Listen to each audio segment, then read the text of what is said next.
står nu her på Sol Station og er på vej til Brøndby for at snakke med Superliga-profil med Lukas Radetzky.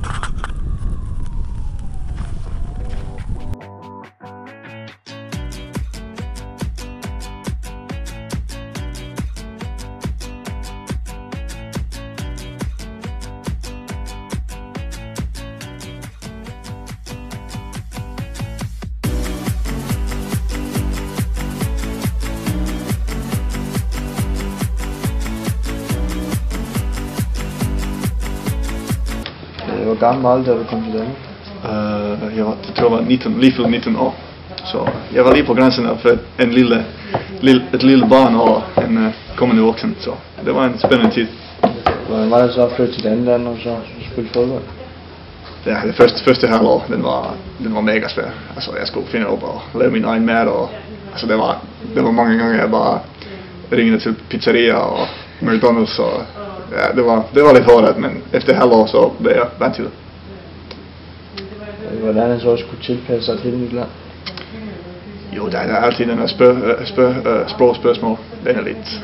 Men der var jeg lidt heldig for, i Finland, der skal man lære svensk på skolen, så det er lidt lignende til Danmark så. Men ja, altså sprog og nye kammerater og bare det der sociale netværk, den var svært at skabe. Ja.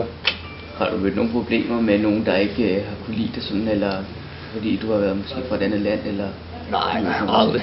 Jeg synes altså, Danmark, Esbjerg og Danmark, det var meget internationale, så alle snakker engelsk, og det var meget hjælpsomt, så det var ikke nogen problemer med det. Hvad kræver det for at blive professionel? Hårdt arbejde, dedikation og vilje. Altså det er vilje at stå op i morgen og komme og træne hårdt i det her pisse kolde veje. Og så ja, vilje og dedikation. Ja, det er ikke lige frem noget. Nej, men det er lige for mig, for jeg er fra Finland, så det er jeg vant til. Har du været nødt til at give affald på venner og familie for at blive fodspil?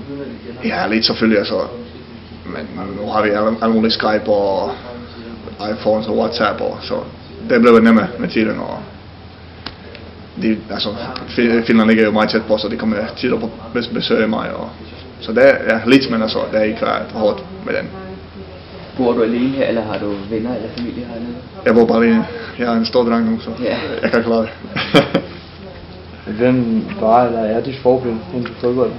Inden for fodbold? Jeg har aldrig kunne lide Casillas. Jeg ved ikke hvorfor, men han og altså hvis man tager uden for billedet, så uden for fodbold, så er det min far. Han har, fordi vi er også flyttet fra Slovakiet til Finland, så han forstår det også, hvordan det flytter til andet land, og han var en dejlig eksempel på at føle, hvordan det kan lade sig gøre. Så det var ligesom ham, der gav dig viljen, eller hvad? Ja, viljen og lysten til fodbold, og klart. Hvad spiser du for at holde dig fedt? Jeg har blevet god i køkkenet også. Jeg har lavet alle mulige chili con carne, pasta rare. Altså det er forskellige. Men man skal også have plads. Selvfølgelig skal man spise sundt, men altså en gang om ugen, så skal man gå til at sig en pizza eller en kebab. Eller, ja, man kan ikke lade være. Nej, det kan man ikke. Altså. Så professionelle er vi ikke. Altså.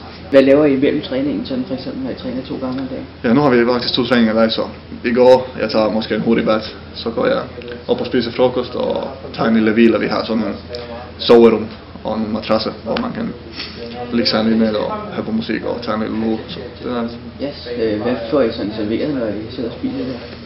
Der plejer der altså pasta og couscous og kylling og meget sund mad. Men det er faktisk godt mad der. Hvad laver du, når du ikke spiller fodbold? Er du så bare normal menneske, eller lever du sådan lidt professionelt? Eller? Det er altså, jeg kan godt lide, jeg elsker film. Jeg ser mange film og tv-serier, og selvfølgelig, altså nu går man ikke så meget ud med venner, for jeg har ikke så mange endnu. Nej. Men jeg kan godt lide at gå til biffen, gå at tage ind i byen og spise, og jeg er bare en almindelig menneske, uden for fodbold. Så også sammen med de andre spillere efter uden for fodbold? Ja, det gør vi nu. Altså vi tager til biffen eller for eksempel, for det er faktisk spændende. Altid når os udlændinge, vi holder sammen faktisk. Det er lidt sjovt. Jeg har lavet sådan en alliance eller hvad? Ja, altså uofficielt, men ja. Det er bare nemmere at fornemme sig med en udlænding. Altså, jeg tror min bedste ven på holdet, han er svensker.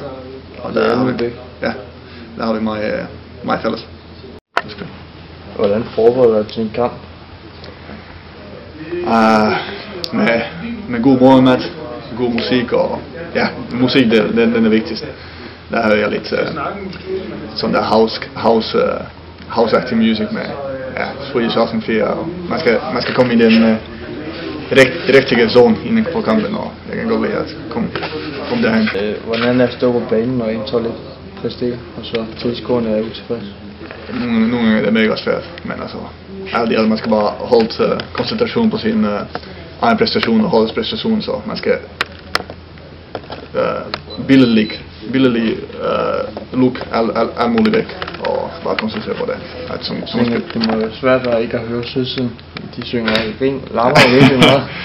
Det er svært, altså det kan man ikke undgå, men altså på en måde er man i sin egen zone. Men man kommer vel også sådan op i tempo, når de synger. Og ja, det gør man. Man får så meget energi ud af dem, så det hjælper rigtig meget. Hvad har indtil videre været karrieren så på? På pokalfinalen med Esbjerg, det må jeg se, og selvfølgelig Derby i København. Det har været meget stor gang, den er udsolgt Brøndby Stadion store gange, og også landskampe, det er meget stor spil med. Hvor mange landskampe har du spillet? Så er jeg op på 15. Hvorfor valgte du at skifte til Brøndby? Jamen, jeg fik nogle gode tilbud over det hele. Selvfølgelig Esbjerg ville forlænge med mig, men altså vi blev ikke enige med Esbjerg, og der var også nogle andre tilbud i udlandet, men alt i alt synes jeg, at Brøndby tilbød den bedste pakke, bedste kontakt, og nu er jeg glad for at være her. Er der forskel på at spille i Brøndby og i Esbjerg? Jo, det er det klart, altså. Tilskuermæssigt er det en helt anden verden, og så klubben, det der Brøndby-tradition,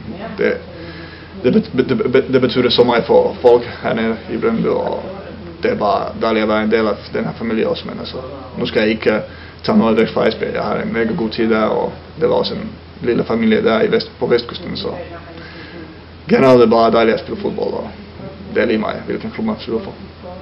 Hvad synes du så generelt om journalister? Jeg kan godt lide det, altså, så længe de ikke slagter mig i medien, så de får min anerkendelse. Der er ikke nogen medier, du så vil snakke med? Nej, det er slet ikke. Altså, jeg synes, jeg har været flink til medierne, når jeg giver en interview, og så den filosofi tror jeg på, at det skal selvfølgelig også returnere forføren med at være flink over mig. Ja, det er jo også det bedste at være flink mod dem, fordi man skal altså ikke gøre sig umænd med dem. Nej, det skal man ikke. Det er rimelig kraft ind i sig, så det kan slagte ind i offentligheden, så det skal man virkelig passe på. Ja, det er hvordan føles det at blive kritiseret i medierne? Ja, nogle gange spiller man jo en dårlig kamp, så det er bare en del af gamet, og jeg har det lidt svært med det i begyndelsen, når jeg kom til Danmark, men altså, så har jeg bare lært mig at ignorere det hele. Jeg læser ikke særlig meget aviser. På nettet læser jeg lidt artikler, men ellers er det bare... Det er også lidt kedeligt. Ja, det er lidt kedeligt, men nogle gange er man nødt til at slutte ind i sig. Så det er bare en del af gamet. Hvad er det bedste ved at være professionel fodboldspiller? Jamen alt, altså man får lov til at gøre det, hvad man elsker, og man får rejse sig op i morgen og se bare, at det er en god dag i vente. Altid en forskel dag, og selvfølgelig er det lidt mindre rart på at have sådan en kold dag som i dag, men altså, det er bare fantastisk, at jeg har nået derhen i min drøm. Ja, der er mange, der ikke når det. Ja, det skal man selvfølgelig være rigtig glad for det. Ligesom du sagde, jeg er meget heldig for at gøre det, jeg gør. Hvad er din drømmeklub? Nej, jeg har været United engang på prøvetræning, så jeg er nødt til at sige United. Ja. Men altså, det kan godt lyde mærkeligt at sige det, men jeg følger ikke så meget i fodbold. Altså, når du ser ikke så meget fodbold? Jeg ser ikke så mange fodboldkampe for det. Jeg gør det hver dag på banen, men... Ja, så kan du godt blive lidt træt af det måske? Eller? Ja, lidt på den måde. Så jeg kan... Nu er jeg holdt kæft for, jeg glæder mig til olympiske leg. Det er sådan en sport, jeg kan godt lide at se. Hvad med VM? Hvem tror du vinder det? Den er svær, men jeg tror Spanien vinder ikke i år. Men måske... Ja, Belgien, det kan være en stor hest. Ja, det er meget god. Men jeg går efter Tyskland. Tyskland, de vinder den. Jeg tror også Tyskland eller Brasilien. Brasilien er også stærkere. Hvem er så verdens bedste fodboldspiller efter din mening?